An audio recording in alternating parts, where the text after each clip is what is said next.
جانتے ہو دعوت اور تبلیغ کی محنت کیا چیز ہے؟ ایک نوجوان تھا جو حضرت مولانا الیاس رحمۃ اللہ علیہ سے بڑی محبت اس کو ہو گئی.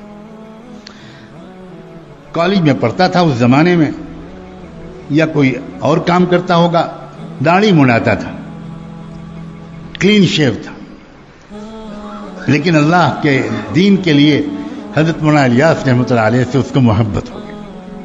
وہ دن بھر اپنا سارا کام سے فارغ ہو کر وہ جب حضرت کے رات میں آرام کرنے کا وقت آ جاتا تھا تو وہ خدمت کے لیے آتا تھا، اور اس نے اجازت لے لی اور بڑی محبت سے وہ حضرت کا بدن دباتا تھا کہ ذرا تھکے ہوئے ہیں دن بھر کے، تھوڑا آرام مل جائے. اندھیرا ہوتا تھا، بجلی تھی نہیں، تو کئی راتیں گزر گئیں، کئی دن گزر گئے، اچھا خاصا وقت گزر گیا، خدمت کرنے کے لیے آتا رہا. ایک دن حضرت مولانا الیاس کی نظر پڑی تو دیکھا کہ اس کے چہرے پر داڑھی نہیں ہے. تو یہ سمجھ کر کہ اب تو یہ ہمارا اپنا ہو گیا، محبت کرنے لگا، کوئی حرج نہیں اس سے یہ بات کہنے میں. تو اس سے کہا حضرت مولانا الیاس نے کہ بیٹا تم داڑھی رکھ لو، اتنے اچھے نوجوان ہو تم داڑھی رکھ لو.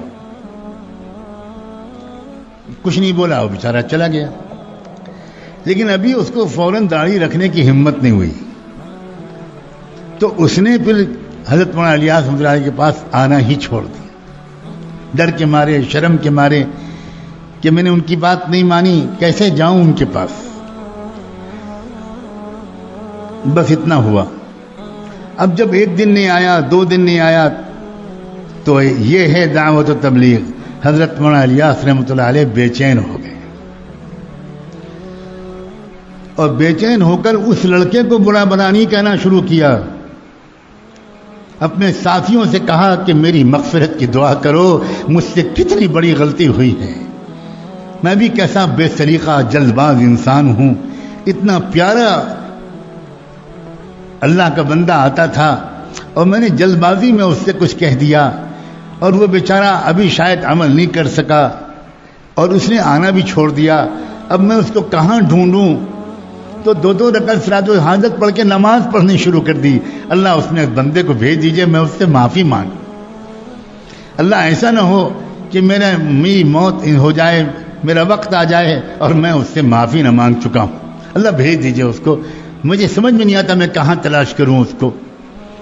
چند دن کے بعد ان کی دعاؤں کی قبولیت کا یہ اثر تھا کہ وہ نوجوان شرمایا ہوا بہرحال آ گیا، لیکن آگے نہیں بڑھ رہا تھا.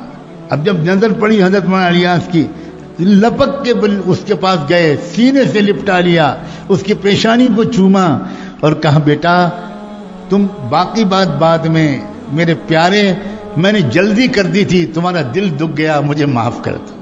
ایک مومن کا دل دکھانا بہت بڑا گناہ ہوتا ہے، مجھے معاف کر دو. جب تک تم کہو گے نہیں کہ میں نے آپ کو معاف کر دیا، تب تک میں تمہارا ہاتھ دامن نہیں چھوڑوں گا.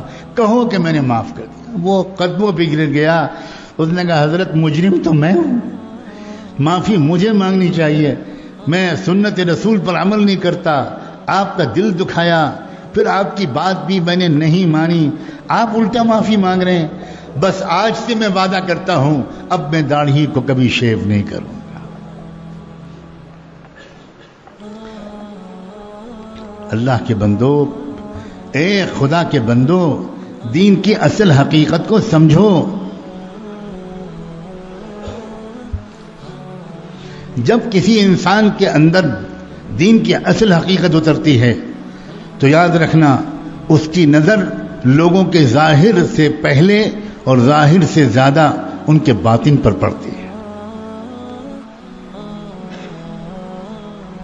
وہ لوگوں کی خوبیاں ڈھونڈ لیتے ہیں.